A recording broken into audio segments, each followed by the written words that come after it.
अफ्रा, आपका स्वागत करती हूँ। हमारी पूरी टीम की तरफ से आप सबको नमस्कार, आदाब और प्यार भरी सत श्री अकाल। आज हमारे स्टूडियो में प्रस्तुत हैं मिस्टर अनुपम शर्मा और आज का हमारा विषय है मार्च ऑफ डाइम्स। सो मिस्टर अनुपम शर्मा, आपका स्वागत है हमारे स्टूडियो में। आप अपने बारे में बताएं। शुक्रिया तानिया जी। मेरा भी सुनने वालों को नमस्कार, सत श्री अकाल और आदाब।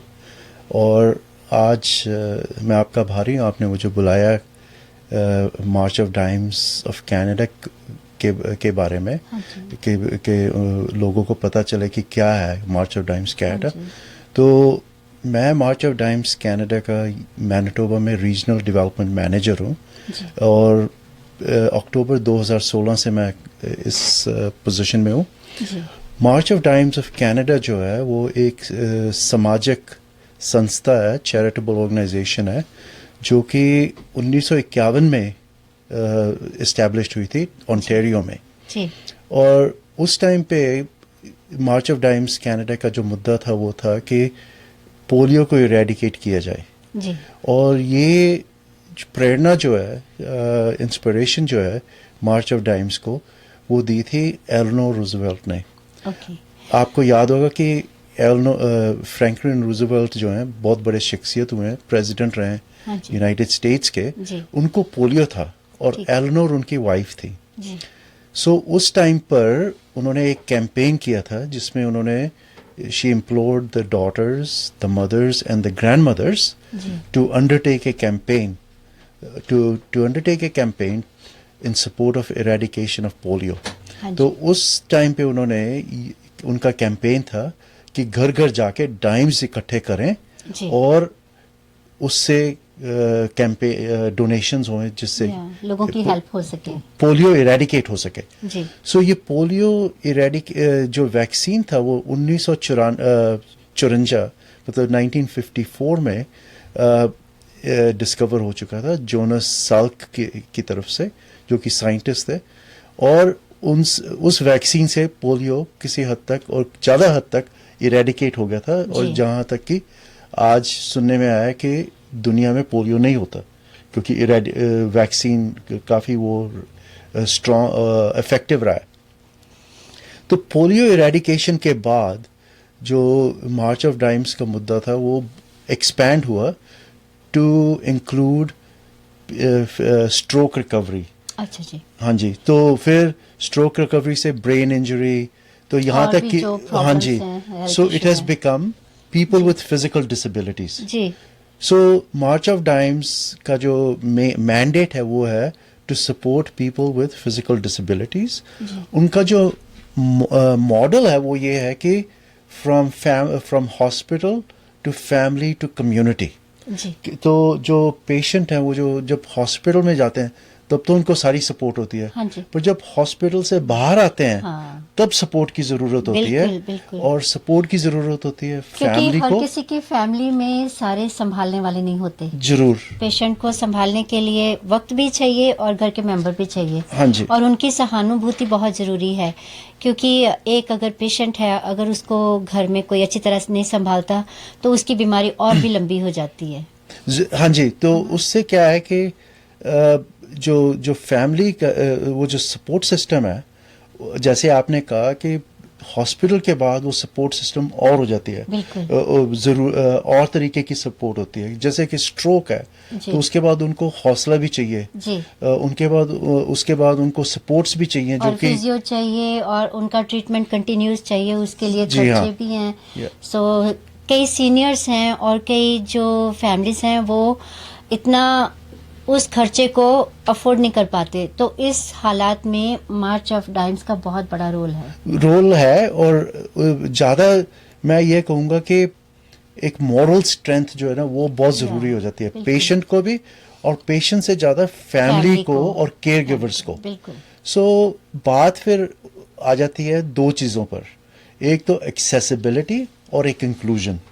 एक्सेसिबिलिटी का मतलब हुआ कि भाई जो रिसोर्सेज हैं उनको कैसे कनेक्ट किया जाए केयर टेकर के साथ, जो केयर गिवर है और पेशेंट कंज्यूमर है उनके साथ।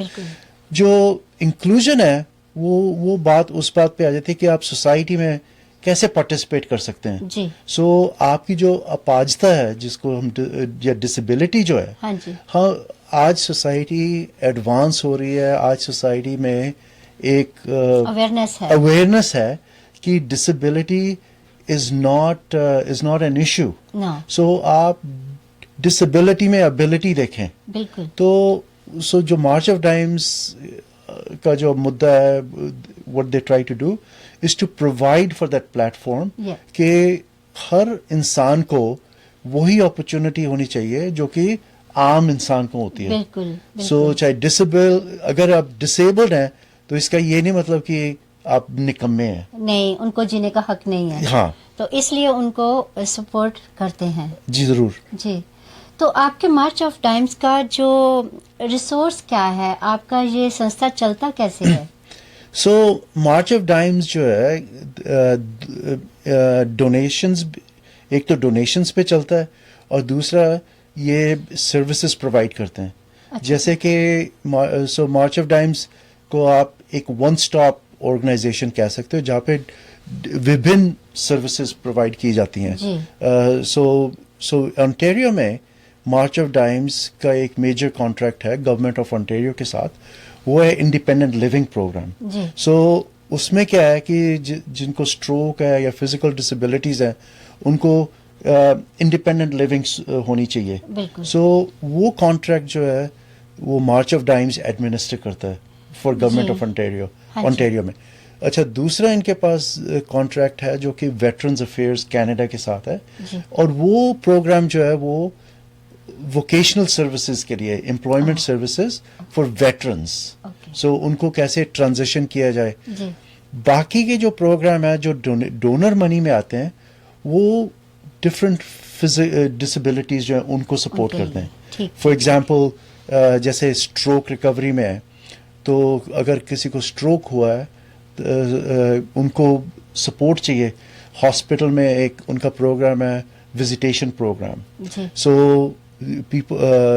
people from stroke survivors from March who are affiliated with March of Dimes, they will go to the hospital and they will provide encouragement to the person which is necessary at that point. तो physiotherapy के लिए जो जाते हैं और जो और उनको एक्टिविटीज कराई जाती है, क्योंकि स्ट्रोक के बाद कुछ लोगों को बोलने की बड़ी दिक्कत होती है। हाँ जी, तो जो मेन सो जैसे कि हमने मैनिटोबा में पिछले साल ये हम मैनिटोबा में 2016 से एस्टेब्लिश्ड है। उससे पहले काम होता था पर प्रोजेक्ट बाय प्रोजेक्ट बेसिस पे। सो पिछले साल 2017 में हमने एक प्रोग्राम किया था अफेजिया कैंप, जो कि कैंप मसाद जो और स्पीच वर्क्स के साथ पार्टनरशिप थी।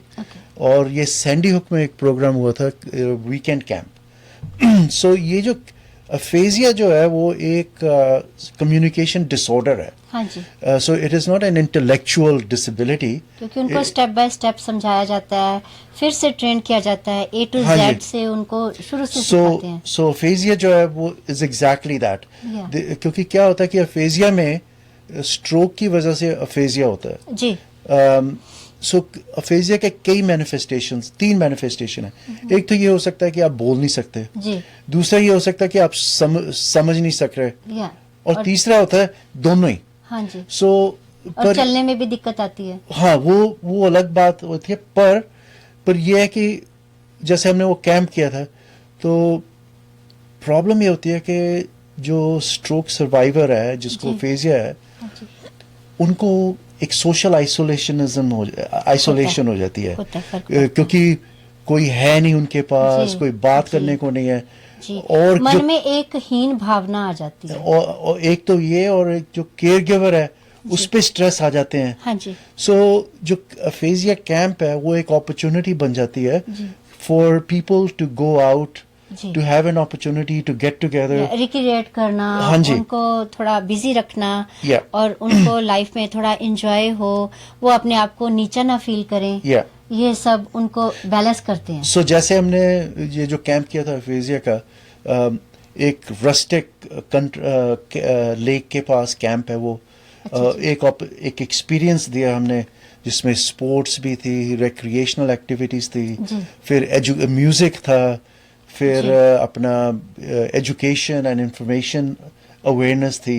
ठीक. So it was an opportunity for people to get together. Yeah. So मुझे इतना नहीं पता था जब तक मैं कैंप में खुद नहीं गया जी. कि ये कितनी बड़ी प्रॉब्लम और इश्यू हो जाती है. Yeah, yeah. कि आप किसी से बोल नहीं सकते. नहीं, आप अपने एक दिल की बात नहीं कर सकते. हाँ जी.